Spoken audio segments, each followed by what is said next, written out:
Pemirsa, sejumlah pengamat menilai pembelian properti di masa pandemi akan sangat menguntungkan. Hal ini disebabkan adanya sejumlah penawaran menguntungkan yang diberikan oleh para pengembang kepada calon konsumen.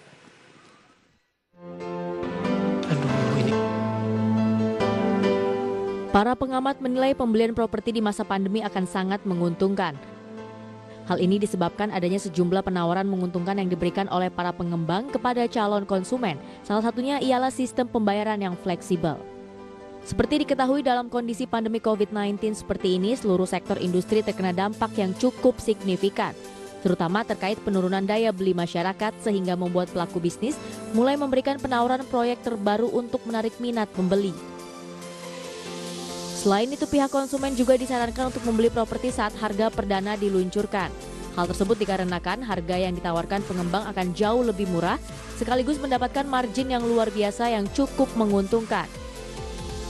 Berdasarkan data Indonesia Property Watch, sebanyak 68% konsumen masih berminat membeli properti di masa pandemi sebagai investasi, di mana rumah tapak menjadi hunian yang paling dicari dengan persentase 51%, serta tanah dan apartemen sebesar 22%. Berbagai sumber untuk IDX Channel. Terima kasih untuk Anda yang masih bergabung bersama kami, dan di segmen ini kita akan membahas topik membaca arah bisnis sektor properti. Dan saat ini kami sudah terhubung melalui via Zoom bersama dengan Bapak Yogi Surya Perdana yang merupakan analis PT Pevindo. Kita akan langsung sapa saja. Pak Yogi, apa kabar Pak? Baik Pak. Terima kasih Pak Yogi sudah meluangkan waktu di IDX Channel. Bagaimana perkembangan bisnis sektor properti Pak di masa pandemi sampai sejauh ini? Apakah mengalami tekanan cukup dalam? Iya Pak. Jadi emang terutama sejak pandemi ya Pak ya, memang menurut pandangan kami, menurut pandangan Pevindo, sektor properti termasuk salah satu sektor yang terkena dampak cukup tinggi ya dengan adanya pandemi ini. Mungkin jika bisa saya sampaikan, sebenarnya sebelum terjadinya pandemi pun sektor properti sudah cukup menantang. Di mana 2-3 tahun yang lalu kinerja prapenjualan para pengembang tidak setinggi tahun-tahun sebelumnya ya, ketika zaman masih komoditi boom. Dan ini menurut pandangan kami diperparah dengan kondisi COVID ya, dengan pandemi ini, terutama dengan adanya PSBB, sehingga itu juga aktivitas prapenjualan juga sedikit banyak terhambat juga. Apakah ini juga berdampak tidak Pak Yogi untuk dari beberapa perusahaan-perusahaan yang cukup mengandalkan recurring income mereka? Iya. Nah, ini cukup menarik terkait dengan pendapatan berulang atau recurring income ya Pak ya. Karena sebelum adanya pandemi, malah menurut pandangan Pevindo, untuk perusahaan properti yang memiliki kontribusi recurring income signifikan atau banyak gitu ya, itu lumayan menjadi positive note ya, atau sesuatu yang positif, karena itu bisa menjadi suatu bumper ya atas kinerja penjualan dari segmen pengembangan yang memang cukup volatil.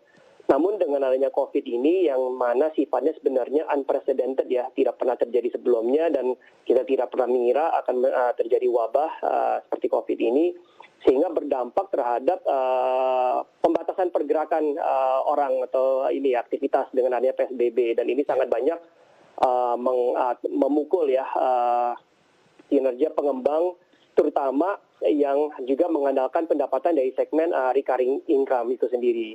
Karena memang seperti Bapak ketahui juga ya, sejak PSBB itu dan mungkin PSBB transisi, memang footfall dari pengunjung mal juga berkurang ya, cukup kurang drastis ya, seperti itu.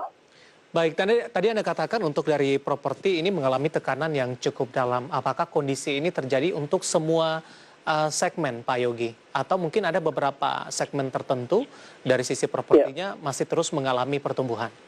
Ya. Secara general itu across the segment ya Pak ya. Jadi untuk hampir seluruh segmen terkena dampak akibat pandemi ini, karena memang dampaknya terhadap makroekonomi sangat luar biasa, sehingga GDP growth kita juga turun signifikan, dan itu kan pasti akan berimbas juga akhirnya ke daya beli juga ya Pak ya, kemampuan membeli untuk produk properti itu sendiri. Cuman dari yang kami cermati terkait dengan segmen properti itu sendiri yang cukup masih bisa bertahan ya, itu menurut pandangan kami yang segmen menengah ke bawah, karena memang di situ demand-nya masih tinggi ya, masih cukup tinggi. dan di-generate oleh emang real user atau pengguna akhir gitu ya, bukan investor. Sedangkan yang menengah-menengah atau mid-to-mid dan menengah ke atas, disitulah yang menurut pandangan kami terkena dampak cukup signifikan. Karena di saat pandemi seperti ini memang investor ya, terutama investor bukan end user atau real user, itu akan mengerem pembelian properti. Dan mereka emang cenderung untuk mempreservasi liquidity atau mempreservasi kas ya, ataupun memilih instrumen investasi lainnya selain properti, seperti itu Pak. Baik, berbagai strategi yang dilakukan oleh pemerintah, kemudian juga oleh para pelaku usaha yang ada di sektor ini. Dari pemerintah menurunkan suku bunga acuan dalam beberapa kali di sepanjang tahun 2020. Ya. Kemudian juga dari sisi pelaku usaha ini melakukan berbagai strategi, memberikan beberapa diskon dan promosi tertentu. Apakah ini tidak cukup mengimbangi, Pak Yogi? Ya, sebenarnya sih kami melihat apa yang sudah dilakukan oleh pemerintah juga sangat positif dan sangat baik ya Pak ya. Namun memang kami lihat di sini agak sedikit banyak lagging ya Pak ya, dampaknya terhadap sektor properti. Karena balik lagi kalau kita udah ngomongin properti itu adalah sesuatu yang sifatnya pengeluarannya cukup material ya Pak ya. Tidak seperti mungkin kalau kita beli baju di mall atau mungkin restoran atau sekedar beli makanan di restoran gitu ya Pak ya. Kalau udah ngomongin properti itu adalah sesuatu pembelian yang nilainya cukup material ya Pak ya. Dan di tengah kondisi seperti ini mungkin orang ya pengguna atau customer menjadi lebih menjaga-jaga ya, lebih konservatif.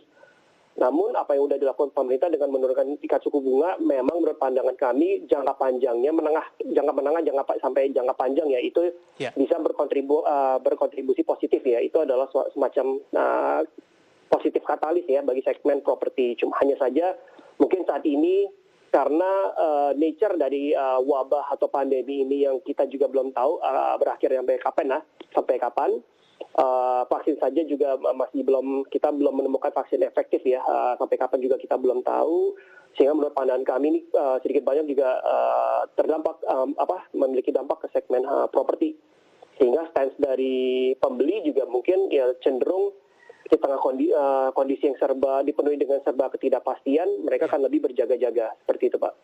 Baik, bagi mereka yang berada di kalangan menengah atas, Pak Yogi, yang memiliki dana begitu, yang mungkin dari sisi pendana mereka tidak terpengaruh oleh COVID-19, apakah mereka juga menahan diri atau lebih memanfaatkan momentum pemberian diskon atau strategi tertentu yang diterapkan oleh para pelaku usaha dalam menarik pembelinya? Ya.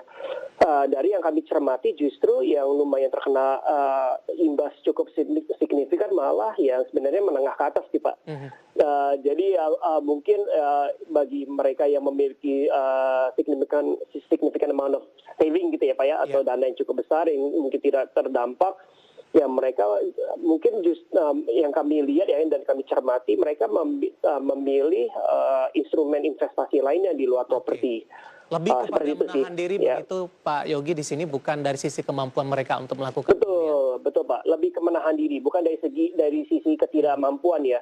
Mungkin kalau terkait dengan ketidakmampuan, kalau bagi mereka yang memiliki usaha ya Pak ya, atau itu juga mungkin kan sedikit banyak juga terdampak dengan adanya pandemi ya Pak ya. Karena mereka harus mengalokasi sekian juga dana mereka untuk let's say jaga-jaga, atau ya terkait untuk menjaga keberlangsungan usahanya juga ya Pak ya, sehingga mungkin dari segi kapasitas mungkin sedikit banyak juga terkena dampak. Oleh karena itu jika keputusan investasi mungkin tidak ke properti saat ini ya. Pak Yogi, menarik, kita akan jeda terlebih dahulu, nanti kita akan lanjutkan dari sisi pemulihan kondisinya seperti apa untuk properti saat ini, kemudian juga outlook Anda di 2021 mendatang seperti apa. Nanti kita akan lanjutkan, dan pemirsa tetap bersama kami, Market TV akan segera kembali sesaat lagi.